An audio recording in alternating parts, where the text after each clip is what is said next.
kochanie.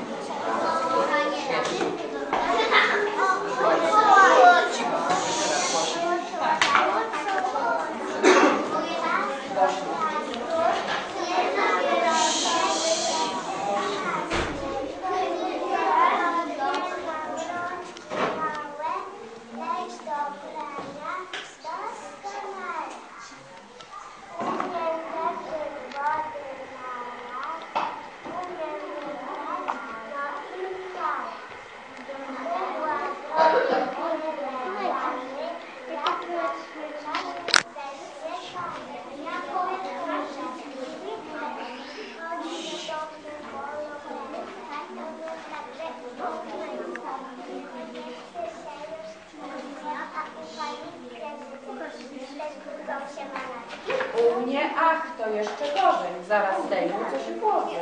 Ja już praczki nie biorę, tylko wszystko sama biorę. Tak to praca zawsze nowa, gdy kto lalek się